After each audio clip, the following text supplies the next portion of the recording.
ada yang disebut dengan qalbun, hati. Yang dimaksud dengan hati itu bukan segumpal daging yang ada di dada sebelah kiri kita,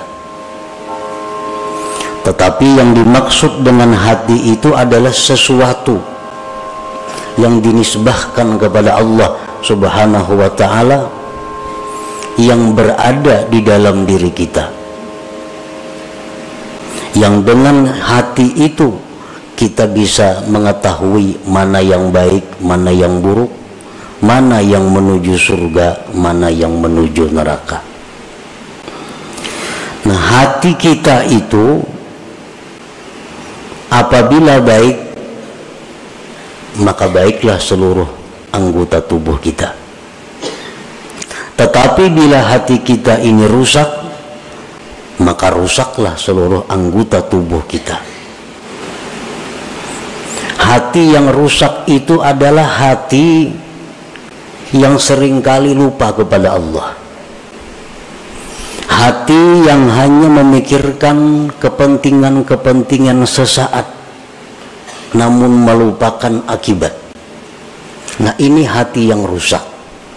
Dan hati yang rusak inilah yang ada pada diri kebanyakan kita. Hati yang demikian yang rusak itu kalau ingin selamat maka mesti diobati,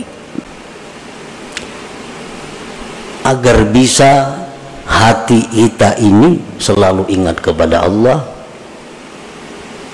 selalu ingat kepada Rasulullah Sallallahu Alaihi Wasallam, dan selalu memikirkan tentang yaumil akhirah, hari akhirat. Nah, bagaimana caranya memperbaiki hati yang rusak itu?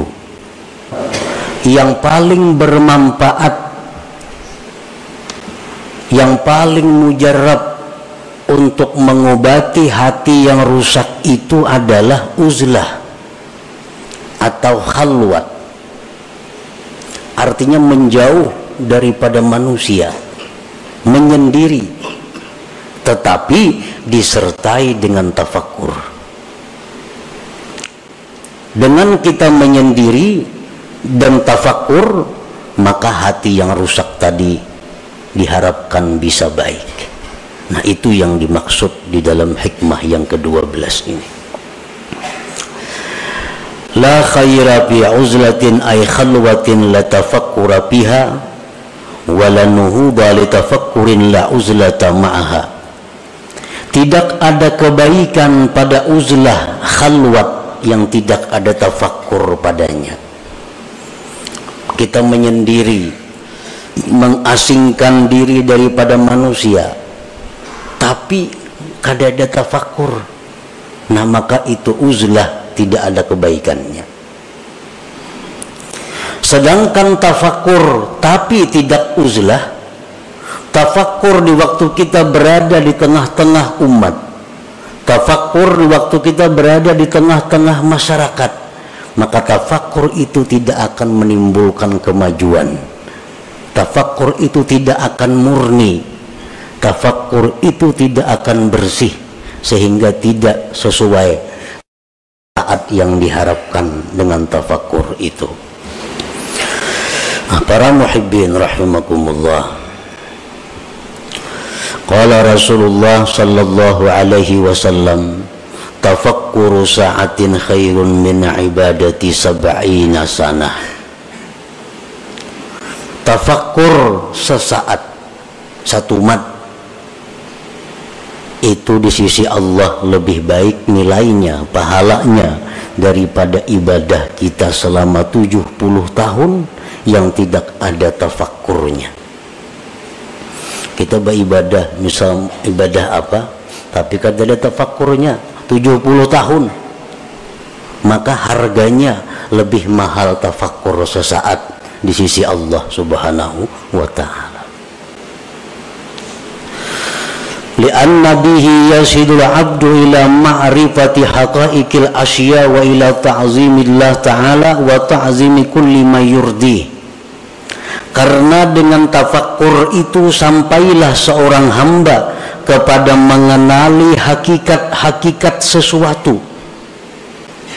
Dengan tafakkur itu seseorang bisa mengagungkan Allah. Dengan tafakkur itu dia bisa mengagungkan tiap-tiap sesuatu yang membuat ridhanya Allah.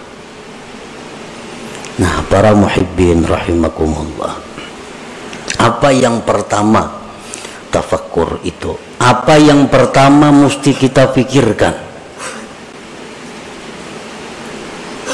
Yang pertama kita pikirkan adalah diri kita.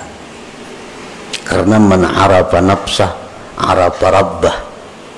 Barang siapa yang mengenali, mengetahui dirinya, maka dia akan mengetahui Tuhannya.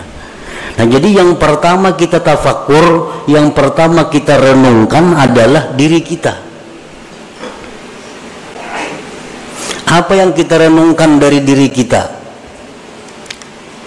Nah, yang pertama yang kita renungkan dari diri kita adalah limadza khuliqtu. Limadza khuliqtu. Untuk apa aku ini diciptakan Allah? Nah, itu yang pertama. Di waktu kita khalwat, di waktu kita sendiri, di waktu kita mengasingkan daripada manusia, kita tafakkur, kita berpikir, limadza khuliqtu, untuk apa aku ini diciptakan Allah? Dulunya kadada, sekarang ada. Untuk apa aku diadakan oleh Allah ini? Nah, itu yang perlu kita gali daripada diri kita. Itu yang perlu kita mantapkan daripada diri kita. Untuk apa kita dicipta oleh Allah?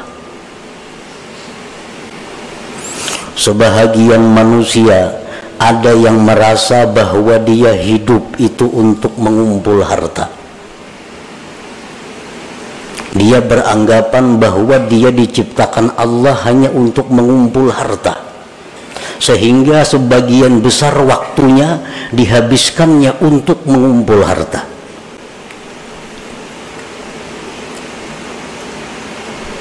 Walaupun itu dia mengakui atau dia mengingkari, tapi kenyataan fakta membuktikan bahwa sebagian besar waktu dia habiskan untuk mengumpul kekayaan.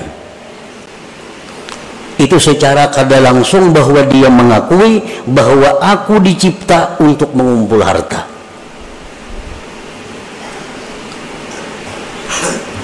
Jam 8 sampai jam 5 dihabiskan waktunya untuk berusaha mencari duit.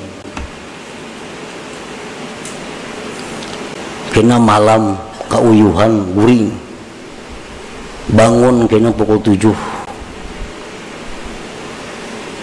Nah, orang semacam ini secara hal, secara isyarat bahwa dia mengatakan aku dicipta untuk mencari duit, walaupun di mulutnya kada keluar kata-kata itu, tapi tingkah lakunya menunjukkan demikian.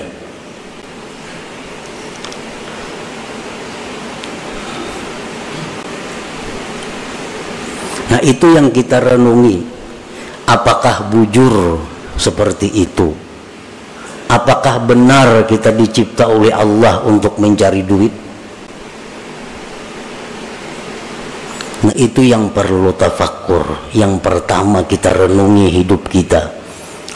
Kita renungi berapa umur kita habiskan. Kita mengakui bahwa kita ternyata hidup ini adalah untuk duniawi semata-mata. Akhirat ada, tapi porsinya kecil, porsinya sedikit. Nah, makanya tafakkur itu nilai pahala di sisi Allah sangat besar.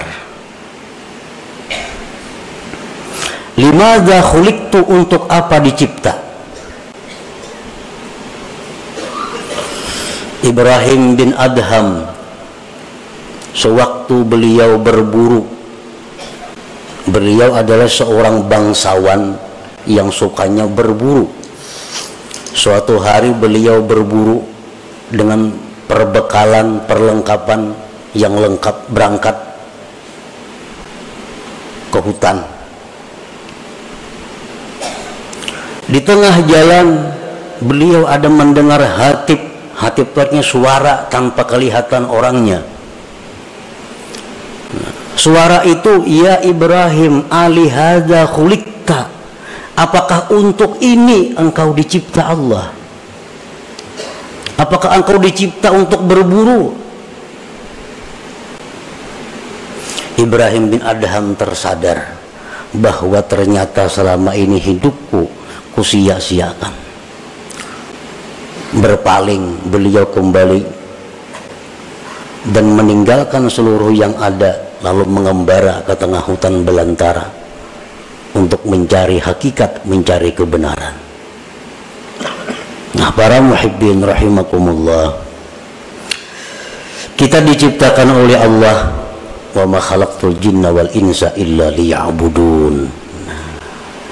Tidak kujadikan jin dan manusia itu, ujar Tuhan, melainkan untuk ibadah. Nah, untuk ibadah.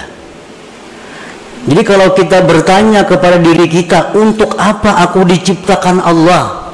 Jawabnya, untuk mengabdi kepada Allah. Untuk mengabdi kepada Allah. Nah, itu bisa didapat, bisa digali dengan tafakkur.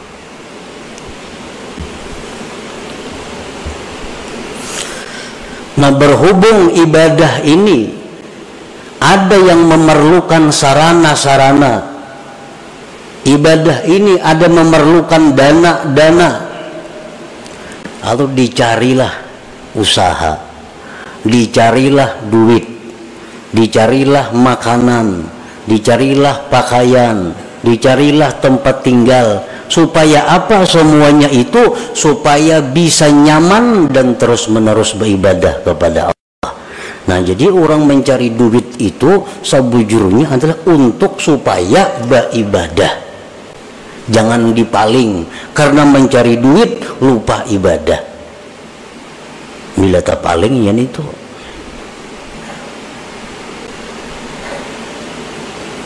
Nah, jadi yang pertama tafakkur itu dulu. Kita mengenali diri kita, tugas kita apa? Ternyata tugas kita hanya satu, adalah mengabdi kepada Allah. Tidak ada yang lain. Allah kadang memberi tugas kepada kita untuk mencari duit. Allah kadang memberi tugas kepada kita untuk berusaha itu ini kadang. Tapi yang ditugaskan Allah kepada kita hanya adalah ibadah kepada Allah. Dan Allah menjamin dalam banyak ayat di Al-Quran bahwa Allah akan memberikan rezeki, memberikan kecukupan kepada mereka-mereka yang ingin beribadah kepada Allah.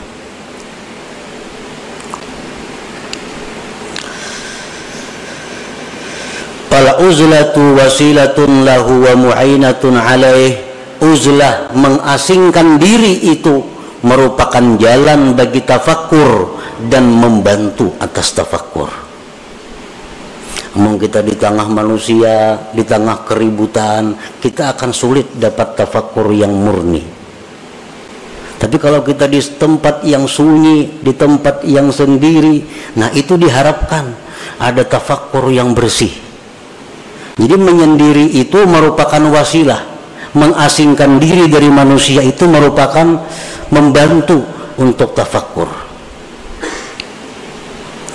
Hadhihi liman laisa lahu syaikhun yurabbi. Ini uzlah bagi orang yang tidak punya guru yang membimbing dia. Nah, wa illa, jikalau dia punya guru, pamukhalatatus syekh wa mukhalatatul ikhwanil ladzina yu'inuna anfa'u wa aslahulah. Jika dia ada punya guru, nah maka bergaul dengan guru, bergaul dengan kawan-kawannya, maka itu lebih bermanfaat dan lebih baik baginya daripada uzlah. Jadi uzlah supaya bisa tafakkur ini untuk orang-orang yang menuju jalan Allah, tidak di bawah bimbingan guru yang tertentu. Kalau orang itu ada punya guru tertentu, maka semajlis dengan guru itu lebih baik baginya. Bergaul dengan guru itu lebih baik baginya, lebih bermanfaat baginya.